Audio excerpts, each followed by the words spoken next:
Good afternoon. We're here at the Florida Horse Park in Ocala. This is one of our major logistical staging areas for both resources and personnel for the response to Hurricane Milton. This storm is expected to make landfall on the Florida Peninsula, the west coast of Florida, sometime late Wednesday evening, maybe early Thursday morning in the wee hours is kind of where it's looking now. But it has moved a little bit slower than projected over the last 36 hours. There is still a lot of uncertainty about where exactly the eye of the storm is going to hit. I think the most recent models have it somewhere in Manatee County, just south of Tampa Bay. But I would just tell people, one, there's going to be impacts far beyond wherever the eye of the storm is. Two, you could make landfall anywhere from Citrus County down into southwest Florida. We'll know more over the next 12 to 18 hours, but just cones, all this stuff you see, the impacts will be broader than that, particularly with respect to storm surge on the west coast of Florida. I know that there's a lot of folks who have evacuated, who are in those areas, and you absolutely could get whacked with really serious storm surge. Really, almost every place on the west coast of Florida could get major storm surge. Today I held a joint call with state legislative leaders and the cabinet to brief them on Florida's efforts on the storm and about our resources that are being offered and being utilized by the state of Florida. We also did a similar call to Florida's congressional delegation. I've also spoken to the president and the FEMA administrator. We've had our request approved for pre-landfall. We will get a landfall, major disaster declaration approved once the storm hits, and that will be things like debris removal and individual assistance. We still have 51 counties that are under a state of emergency. There's pretty much warnings or watches on almost the entire Florida peninsula. A lot of attention is being paid to the storm surge on the west coast of the Florida Peninsula, and rightfully so, because that's probably the most serious threat to people's lives and property. But this storm is going to go across the Florida Peninsula, and it's going to exit on the east coast of Florida into the Atlantic Ocean, likely still as a hurricane. So that is going to bring significant impacts all across the state. So just be prepared for that. That may mean mobile homes, even interior, other structures that may not be hurricane proof, that could create hazards, rivers, other bodies of water. As you have more rain and you have flooding, that could be an issue. And then you could have surge on the east coast of Florida. You could have erosion. You could have different things with the coast. So this is not just an event about the west coast of Florida. That will be where the initial impacts and probably the most significant, but the impacts will not be limited there. So here we are at the Florida Horse Park. We have staging areas around different parts of the state, and there are different sites that are doing different things. I mean, for example, you go to like Lake City, you got a lot of the utility linemen there that are staged. We've had a lot of people staged in the Tampa Bay area for utility and other things. But this one right here is really good. I'm not saying Ocala is not going to have any impacts from the storm, but we fully anticipate be able to move people where they need to go very quickly once the storm passes. And we have different partners that the state contracts with. They have personnel. I think as you see, they camp out here. This is where they are, and then they're able to respond. We got massive amounts of equipment here. Land, air, sea vehicles, supplies, generators, equipment, bucket trucks, you name it, this stuff is here. And so this is just one of many sites that are ready to go. The reason why we do state of emergency, we did it over the weekend on Saturday. We knew the storm wasn't likely to hit until middle of the week at the earliest, because you want to start amassing these resources, and that's what we've done. I think it's been really, really important. So on this property, you got over 2,000 pieces of equipment, including a lot of pumps, a lot of generators, light plants, display boards, restroom trailers, laundry trailers, forklifts, air conditioning units, electrical equipment, water hoses, bunk trailers, and rollback trucks. 400 personnel here, including riggers, equipment operators, pump crews, and drivers. Fuel trucks are also here to be deployed as needed. Florida DEM is currently in the process of completing 1,200 missions. So far you're looking at deploying hundreds of thousands of shelf-stable meals, hundreds of thousands of water bottles, hundreds of thousands of sandbags, a lot of tarps and a lot of generators, and many other things. And so that is being resourced to the counties. And then of course we also have staging areas that we'll do with our pods once the storm passes. We have utilized flood protection devices in areas to protect against storm surge. We've now deployed more than 11,000 feet of those Tiger dams. That's really important to protect hospitals, wastewater facilities, and electrical infrastructures. Of course, we've been outfitting counties for years now with Starlink internet, so that's going to be available to be used as needed. In terms of fuel, we amassed a lot of fuel before this particular emergency. We actually had it for Helene, didn't really need to use it for that. We have 268,000 gallons of diesel, 110,000 gallons of regular gas on standby. That's just from the state. You still have the fuel at the ports that are being brought in. But then we also have another 1.2 million gallons of both diesel and gas that are currently en route to the state. Now, I know there's been a lot of lines at gas stations. You obviously have an inordinate demand for fuel, much more than would typically happen. What's happening is there's long lines, the gas stations run out of fuel, but the fuel supply is available. So then they ask for more fuel to be brought. And so what we're doing is we've authorized Florida highway patrols to escort with the siren so they get there quicker major fuel trucks. So we've had 43 fuel trucks that have already been escorted by Florida Highway Patrol to deliver fuel to stations, particularly in the anticipated impact area. We're also working with companies like Circle K, Gate, Racetrack, Wawa, Shell, and Walmart to ensure fuel trucks are working 24/7 to keep fuel delivered as it comes into our ports. There's no longer fuel coming into some of the West Coast ports like Tampa and Manatee, but they've got a lot of fuel there on dockside that is going to continue to be used. And I spoke with both ports of Tampa and Manatee today, and they've got a lot of fuel. So that's continuing to happen. And then fuel has been coming into East Coast ports. That's probably going to stop soon. Maybe it's already stopped now. But again, there's a lot of fuel that's on hand that can be brought out on the dockside, and that's what we're looking to continue to see happen. Debris removal from Hurricane Helene. I think most people know the counties and the cities, they have contracts for debris removal after a storm. There was not necessarily great job all around on some of the contractors in places like Manatee, Sarasota, Hillsborough counties. We saw this debris once it was clear there was going to be some type of storm this weekend.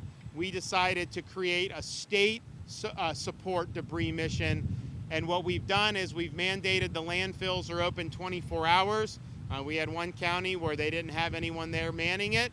We opened it up forcibly, make sure that debris can be brought in. So that's Florida Department of Transportation. They've now deployed over 300 dump trucks so that work to remove debris 24/7, and they're going to continue to do it all day today and as long as they can tomorrow before we start to feel impacts from the onset of the storm. So as of this morning, Florida Department of Transportation has removed over 1,300 truckloads of debris in a little over 48 hours. That's a huge, huge amount. Now, there was issues, so the most debris was probably in the Pinellas County beaches. You also had Manatee, the barrier islands like Anna Maria, a lot of debris. That was our initial focus. Sarasota also had a lot of debris on their barrier islands, and I guess their contractor kind of left them holding the ball. So we've now surged over 100 FDOT vehicles between Manatee and Sarasota working to step in where the contractors left off. And we're going to continue doing that again all the way until it's no longer safe to do so. We've made a huge dent in this. The more debris we can get picked up, the less damage is going to happen, whether that's floating into the Gulf of Mexico, whether it's projectiles that go into other buildings. We have hundreds of state search and rescue personnel, a total of 26 teams embedded in potential impact sites along the West Coast to begin immediate rescue operations as soon as the storm passes, should the need arise. I know a lot of people have left, and hopefully there's not a need for a lot of rescues, but those personnel will be there if they need. We have 5,000 National Guard that are on duty. That'll expand to 8,000 very, very soon. We have a total of 34 search and rescue aircraft. We've gotten a lot of support from other states, and we thank them for that. We have 450 tactical vehicles, including 140 high-wheeled vehicles, aerial, water, and ground National Guard search and rescue teams. This is probably the largest National Guard mobilization in advance of a storm in Florida history. We also have the Florida State Guard, 10 maritime crews, 3 high-water UTVs, 2 UH-60 Blackhawks, 4 drone teams, 15 cut and toss crews, 2 amphibious rescue crews, and almost 200 Florida State Guard soldiers. Linemen and power restoration resources are being marshaled. We now have over 43,000 linemen who are being brought in from as far away as California, so we appreciate them for power restoration. We've also assisted with the evacuation of 300 healthcare facilities in the potential path of the storm. State veteran nursing homes that are currently located in the cone are accepting families of residents to shelter with them, as they are all built to withstand Cat 5 hurricane winds, and they're outside of flood zones.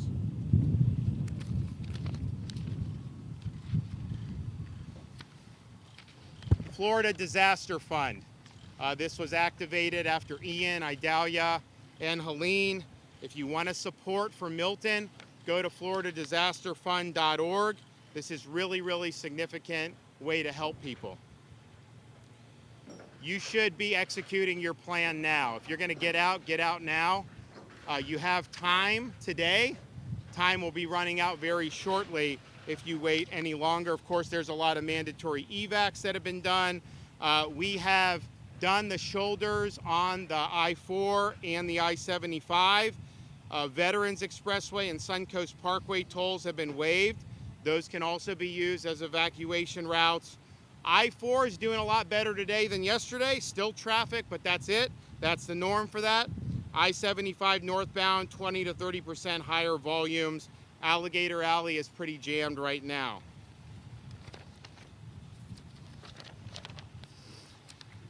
We have an unprecedented effort underway. I want to thank everyone that's been involved. It's not easy, especially when you've just responded to a Category 4 storm, Helene, to have it done. I know everybody's tired. Trust me, we get it. We're wearing out the Celsius at the state EOC, but what you're doing is important. Hang in there and let's get the job done. Okay, Kevin?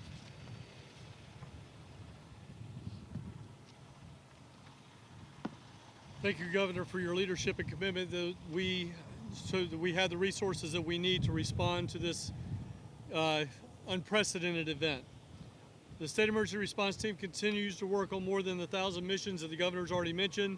We will continue to fulfill these requests 24/7 as we prepare for landfall. Once the storm has passed, we have tens of thousands of resources staged and ready to deploy to the impacted communities as soon as it's safe to do so.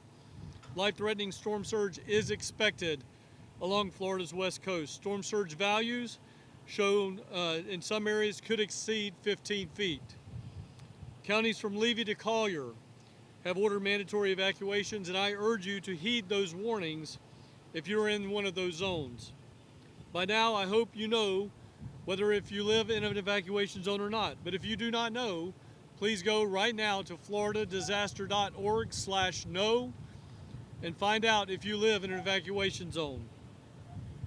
If you are in a mobile or a manufactured home or in a low-lying flood-prone area, it is never safe to stay in that situation.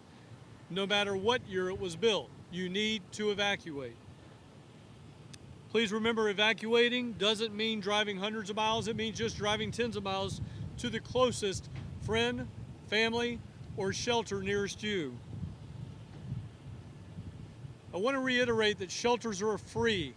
Nobody is going to charge you to go to a school, stay in a shelter, even one of the state shelters that the state of Florida has opened.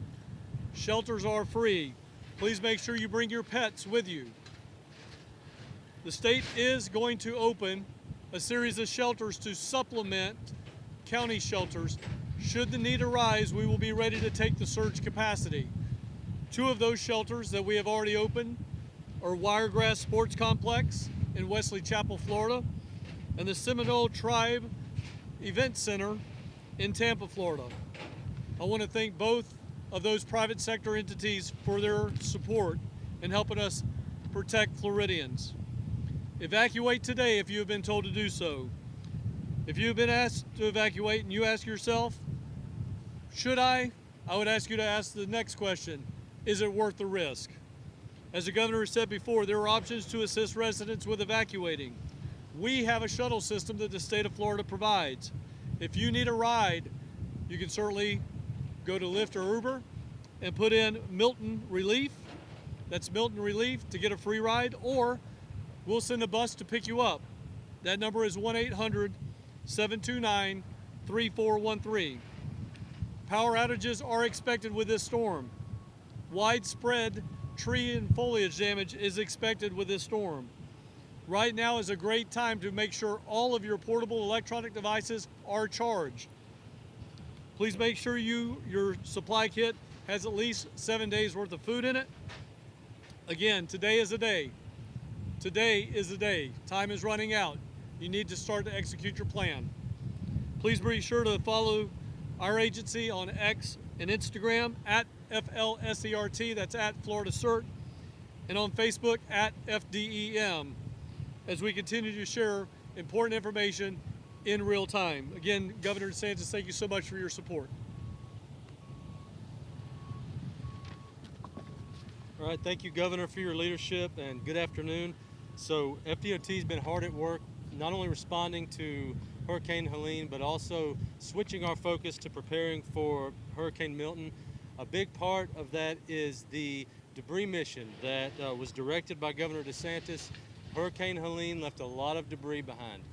Governor asked state agencies, marshal all of your resources, bring your people, bring your equipment, get as much debris off the barrier islands as you possibly can before Hurricane Milton makes landfall. We've been hard at work. We've been working with the Department of Agriculture, the Florida State Guard, the Florida National Guard, Southwest Florida Water Management, and the Florida Highway Patrol to move this debris as quickly as possible. You heard from the governor in the past 48 hours, we've removed over 1,300 loads of debris, which is nearly 24,000 cubic yards. That's in just 48 hours. Truly is remarkable. We're also putting in a lot of other efforts to prepare for this event. We do ask our local governments, local municipalities, counties, and their debris contractors and vendors. This is a 24/7 operation. Bring your resources to the table. Continue to move debris. The more debris we remove, the better off these communities are going to be. We have suspended tolls in Central and West Florida and also along Alligator Alley and 595 Express in South Florida to facilitate evacuations. Together, FDOT and the Florida Highway Patrol implemented emergency shoulder use along I-4 from Tampa to Orlando and also along I-75 from Tampa to I-10 in Columbia County. We have had very heavy traffic since we did that, but it did begin to relieve. Late last night, it began to return to normal. We have seen heavy traffic and congestion throughout the day. I-4 has returned to normal with the exception of our normal congestion areas. I-75 is still seeing 20 to 30% higher volumes. Alligator Alley today has seen significantly higher volumes. This is a good thing. People are evacuating, they're heeding the evacuation orders. We're going to continue to support that. We've expanded our Road Ranger Service Patrol. We're providing motorist aid, fuel for stranded motorists, and helping disabled vehicles get out of the travelway. You can still evacuate. There's still time. The window is closing. One thing I would like to say, please do not wait until the last minute. It can be very dangerous to drive with heavy rain and high winds. Every storm season we end up seeing traffic fatalities from people who wait to the last minute to leave. If you're wondering, should I evacuate, go ahead and evacuate while you still have time and get you and your family to safety. We're monitoring causeways and bridges on the West Coast, specifically in the Tampa Bay region. If you're planning to evacuate, keep in mind that at some point, the bridges and causeways will have to close. When winds exceed 40 miles per hour and the wave impacts make travel unsafe, we will coordinate with Florida Highway Patrol and local law enforcement to close the bridges and causeways for travel. At some point, it will be unsafe for those troopers to remain in place, and they will have to go find safety. Please obey posted signage and barricades. If you choose to cross a bridge or a causeway that is closed, you are putting yourself and those with you in extreme danger. We have suspended construction on all of our construction projects statewide.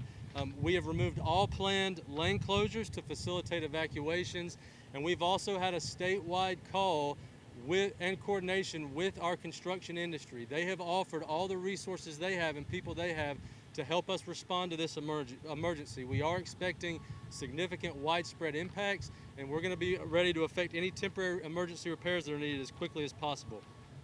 We've staged 156 bridge inspectors around the forecast impacted area. We have 328 team members staged for cut and toss operations and over 1,500 pieces of heavy equipment ready to go. We will be pushing in right behind Hurricane Milton as it makes landfall, and we will push in behind it as it crosses the peninsula to fix and repair roads and clear roads so that the life safety mission can continue. We've been in close coordination with our seaports. Port Key West, Port Tampa Bay, Port St. Pete, Seaport Manatee are all closed on water side, but as the governor mentioned, they are still moving fuel on land side. Port of Fort Pierce, Port Palm Beach, Port Everglades, Port Miami, Jacksport, Port Canaveral are still open, but will be closing soon on water side. We've been in close coordination with all of our airports. For any suspensions, cancellations of flights, please get with your airline provider. For traffic information, up-to-date information, we have 10 regional traffic management centers across the entire state that work 24/7. We are updating FL511.com live. This is the source of information for traffic. If you need to know route, if you're getting ready to evacuate and need to know which route to take, go to FL511.com. You can view our traffic cameras live, you can plan your route, and you can get to safety efficiently. Remember, always follow the direction of local law enforcement and emergency personnel. Again, Governor, thank you for your leadership as we prepare. Well, we appreciate everybody that's been working hard. As I mentioned, there's been state of emergency now for over 2 weeks straight in terms of mobilization, preparation, response to one Category 4 storm, and now mobilization and response to another major hurricane. It's not easy. I know people have been working around the clock, not just with state government, but our local counties and cities, and then all the other partners that participate in this. But people are pushing forward, they're stepping up. I know some of our residents that just experienced hurricane damage from Helene are also fatigued. Just hang in there and do the right thing. Just let's get through this. We can do it together, and then on the other side of it, make sure everybody's safe, and we'll put the pieces back together. The state is strong.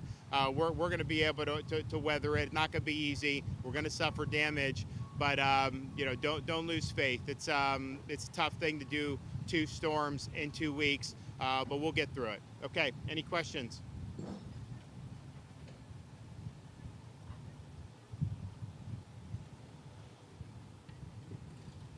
So the question's about what happens with the price gouging at gas stations. Attorney General Moody is on that. That's her purview. I know she's actively policing that. So if you do have examples of that, I know she'll want to follow up with that very quickly.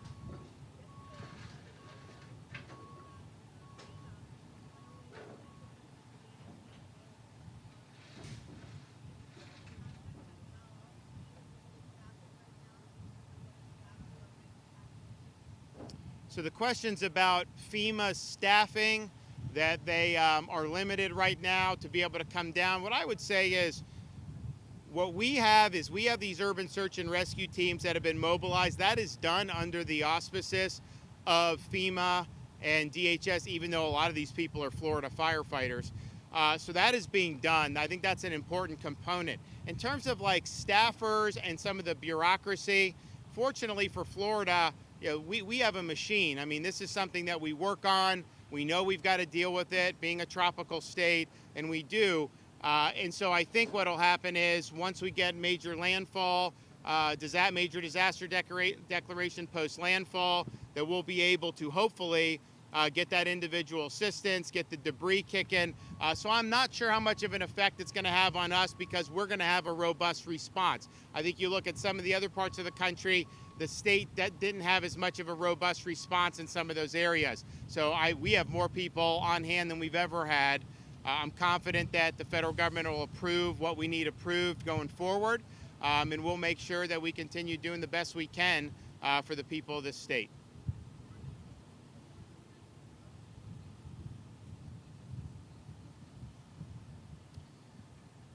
So the questions about this is a massive guard mobilization, what necessitated that? Well, part of it is it's a big storm, powerful storm, and it's going in an ominous track. One of the worst places to take a major hurricane is the Tampa Bay area. It's low-lying. You have Pinellas County as a peninsula surrounded by water. The prospect for devastating storm surge is high, and it has a chance to damage a lot of property and put a lot of people's lives at risk. Now, I think most people have gotten out, but the reality is this is something that we planned for. This is something that we knew could be something that happened, and it's not guaranteed this is going to go into Tampa Bay, as I mentioned. It could go north of it. It could go down further into southwest Florida. That's all possible as this thing continues to approach the Florida peninsula. But, you know, to compare to like Helene made landfall in the Big Bend of Florida. We had no fatalities in Taylor County at all from a major 15, 20-foot storm surge. That's pretty remarkable, but there's also much fewer people there. You start talking about the greater Tampa Bay area, you know, that's millions of people. And then if the storm rides I-4 out to the Atlantic, that's many millions more. So I think that reality and possibility necessitated the robust response. Okay, thanks everybody.